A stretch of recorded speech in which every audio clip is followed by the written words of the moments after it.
It's about time.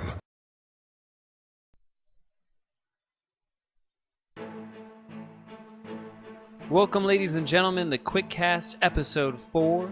My name is Jeremy Paul, also known as Sleepy Juice, and today we're going to jump into a game between Weeman and Deptry. Now, I apologize if I destroyed those names, but let's just jump into it. Now, for those of you who don't know, Quick Cast is a show where we cast a game, upload it to YouTube, and let everybody check it out. And the thing that makes it interesting is we try to cover one topic a day that is a concept for lower players to kind of work on or to learn from.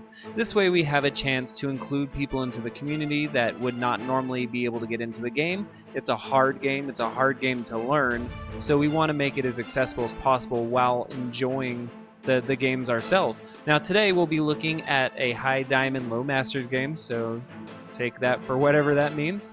Both players are actually very good. I've skimmed through the game and they're both actually very efficient with what they're doing.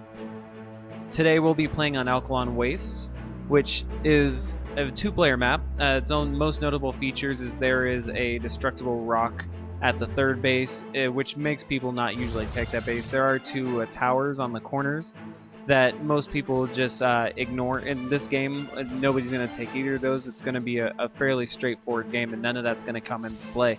Now, we do see some probe harass here as we jump back into the game, trying to get the barrack from completing, and he's going to get chased off there. He ends up getting Weeman to pull down 3 SCVs to do it, so there's a fair amount of mining time lost there, which is always good. And what we're going to do is I'm going to put up Weeman's first-person view on the right so that we can see exactly what he's looking at also. Now, what we're going to cover today for the concept is we're going to cover reacting to implied information. So, taking the information you see inside the game and making judgment calls from that and actually reacting properly to it. Because you're not always going to see exactly what the other person's doing, but you hopefully, with good scouting, are going to get enough to know the idea of what can be done. Now, we're going to start with the beginning on this is scouting. Basically, all of the implied information comes from scouting, and the different races, of course, have different ways of scouting. Protoss is going to have observers, and any sort of hallucinated air units they fly over the other base. Zerg have overseers and overlords. You have changelings, which are great. For Terran, we have a couple different things, and the first thing is one coming out right now, and that's the Reaper. The Reaper is a great early game scout. Hopefully you can get some probe kills here and there, but not really the point of it. The point of it is to see what's going on and to be prepared for that mid game. You get a lot of Protoss who all-in.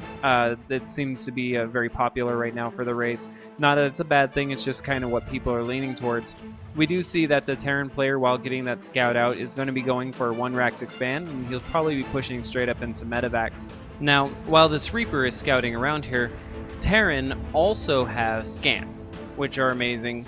Now, the downside of scans for newer players is that you can't mule with that energy, and in fact you're losing minerals. There's a lot of players who try to bait scans out just to have the Terran player waste money. Now we see the council going down there, and it's going to be the Reaper's job to find that council. He's actually going around and checking for thirds at this point, so he's not seeing it currently. And we see he's going ahead and building a bunker at the front of his base here, and he's going to be moving up with his game plan as normal. The Reaper is basically bouncing around looking for proxies at this point, just making sure there's nothing left in there. Now, once we have scouting information, as we see the Protoss player going forward with his stalker there, he's going to try to poke in a little, is we go to interpreting what you see. Now in this case we can see it's Blink coming down, and Blink is going to be, at this point, with no expansion whatsoever on that natural, it's going to be a Blink All-in, which is a very popular build right now. The Reaper is going to come in and see that there's no expansion at the natural, and then hopefully get a good scout inside the main and see what's going on there. Now, when we're interpreting this information, all you're seeing is a building. You're not able to see what he's scouting or what he's building there. As the Reaper is coming in, and the Reaper does see it, like comes right there and dies right in front of it, so he knows that the archives is down, and he now needs to interpret that information. And we see he's building, if you look on the right hand side, he's building a bunker up near the where the most common blink-in point, and you can see where the pylon's going down here. That's where the Protoss is going to try to attack from. He's actually picked up his natural expansion. He's floating it back into his base. He's going to land that in there. So he's pulling back in. What he sees is there's no expansion for the Protoss, which means it's an all-in. He sees the archive, which means it could be Charge Blood Archon, it could be Blink, it could be DTs, or it could be something else, but that other option is going to be bad because it's wasted money, right? So it's not going to be a great Colossi push because he's wasted money on that archive. So he's going to braze up his wall in the front. That's going to slow down any DTs so that he can actually scan. He's built this bunker in the back so that when the Stalkers, if they do come and blink, they're going to blink directly into it. This is great reacting. This is the next step, is he's acting to what he knows. He knows it could be Blink, he knows it could be DTs, he's setting himself up.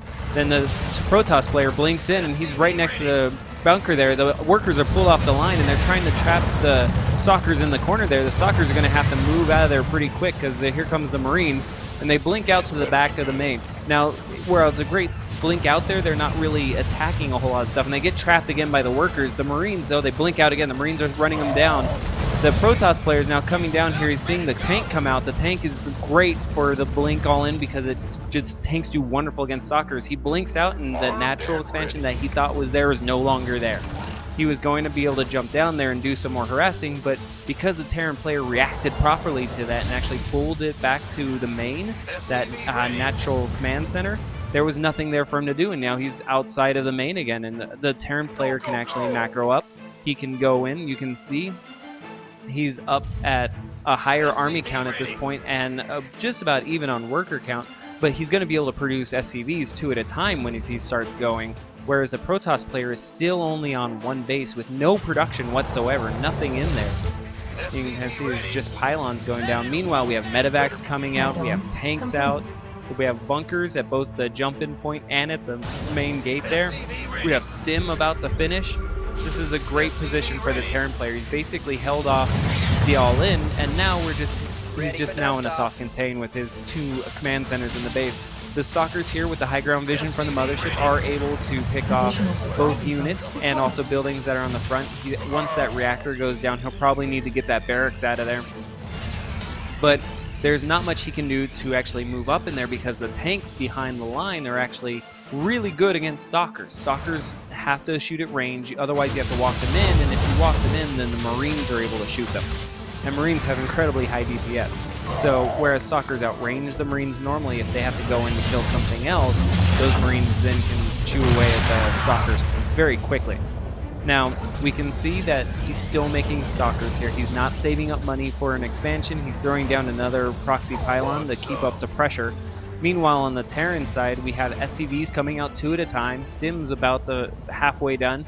We have another tank about to come out, and we have some more add-ons on some barracks here. The probe is now going to go back to the base, and he's probably going to get back to work and possibly even try to expand because it doesn't look like the Protoss player is going to be able to get in here. It's a hard map for Blink, and if you're going straight in the front there, because it's a very choke heavy area, especially with those tanks up there. He is using the medevac there to kind of poke around and see what we have on the low ground, and you have the hallucination shooting around the main base to basically check things out. That scouting information again, they want to figure out what's going on, and they can make implied judgments from those situations. We see engineering base coming down now. The Terran players is going to actually start upgrades. We see the Protoss player going for Charge and Immortals. So he's going for an anti-armor composition here. The Charge lots and Immortals are incredibly good against tanks. And he's also getting his Nexus now. It's behind the Terran player's command center. Even though the command center is soft contained into the main base right now, it doesn't mean that he can't produce those SCVs. So when he does break out and pulls down to the natural, he already has a fully saturated base there. And he just sees the scan there, sees the Stalkers moving back, he sees the Nexus going down, so he's going to be able to actually push out here from his main, and we can kind of see him poke out there, and there's a force field there, and he's going to get those Marines trapped. The Stalkers are putting away. Oh, but he loads them into the medevac, pulls the medevac back, and drops them back up on the main, on the high ground. That's a great pickup there. A wonderful pickup from the Terran player. And he's going down again. with using the medevac kind of to get high ground while having just a few Marines and an SCV poke out, and he's able to push away the stalkers with the tanks by moving the tanks further up into the main there, just right on the ledge. We do see now that he's scanning his area, just making sure there's nothing there. He just sees the pylon. He's able to push out. The entire Protoss army is heading back home. Going to try to move into a mid game. Now what we have is the Terran player now has a giant army. He has enough SCVs to fully saturate both bases. And we have a Protoss player which has a similar size army, not as many probes, and is actually behind in tech because all he has is charge and blink. And meanwhile, we have 1-1 coming down for the Terran, who also has stim and medevacs. This is just a great position for the Terran player to be in right now. And as the upgrades are going down, he's going to actually scan, and it looks like he's going to move in even before they're ready. The tanks are getting in position here. Normally, you don't see a whole lot of tanks in PvZ. In TVP, but in this case, since he used them for defense on the Blink All-in, they're going to work out fine, and they're going to take shots here at the Protoss army. The overcharge has been thrown down, so he's basically having to stay away from the Nexus, but the Protoss army is actually running into him. There's some okay force fields actually keeping the Zealots away from the tank, which is a little odd, but it's going to work out, at least for now, to hold off the Terran players. The Terran's pushing in again. He's able to pick off the Immortal there. He's not able to get all the Stalkers. It's going to end up moving these Stalkers probably a little bit further away from the shots of the tanks, because every shot from the tank does a huge amount of damage to those Stalkers. And there he goes, moving them back to the top of the base there. The Terran's poking in again, seeing that the overcharge is there, pulling back. He's always trying to stay behind the line that shows where the overcharge is, so that's just wasted energy. Meanwhile, the tanks are taking shots there, but the Stalkers blink up out of the base and actually come in the back and are able to pick up the tanks from behind. The Marauders are chasing them down, though, and it doesn't look like those Stalkers are going to go anywhere. The Marauders actually have them in the corner, but here comes the Zealots, and the Zealots are moving into completely undefended tanks now, and they're going to actually take down both of them. And that's not very good at all. But at this point, all the Protoss player has is those Zealots and the Immortal, having lost all those Stalkers. And the Terran player here is just moving in. He has a huge advantage in workers, a huge advantage in army at this point. And it looks like this is the end of the game. There's nothing here really for the... Yeah, and there we go. There's the end of the game at GG. He's able to do it. He's able to hold off that Blink Stalker All-in by going in and actually scouting with that Reaper, seeing the building and actually being able to determine from there, hey, this could be a Blink Stalker All-in. This could be a DT into an expand. There's no natural expansion yet, so it's some sort of pressure. He's able to pull back his command center back into his main, and he made a bunker to help defend that Blink All-in, and did a really great job holding all that. He was able to get out of there without losing that many SCVs. In fact, at the end of that, he still had more SCVs than there were probes. And once he actually started producing those SCVs 2 at a time from 2 of his command centers and break out of his base, he was then able to drop the command center, fully saturate the natural, and go and push the Protoss natural there. And with the Protoss in the mid game not having any sort of AoE, bio with medevacs, not even counting the tanks that were dropping AoE damage on the Protoss army, that was just too much for the Protoss to take, and there's only so much an overcharge can do. Anyways, I hope everybody is taking some time kind of learning what we're talking about here, scouting. It's something that's hard for a lot of newer players, so if you do have any questions, feel free to email them to me or hit me up on Twitter and Facebook, which are down below in the description. Also, please like and subscribe to my YouTube channel so I know I should make more of these and that everybody likes them. And I will talk to you guys soon. So until then, go out, play games, and have fun.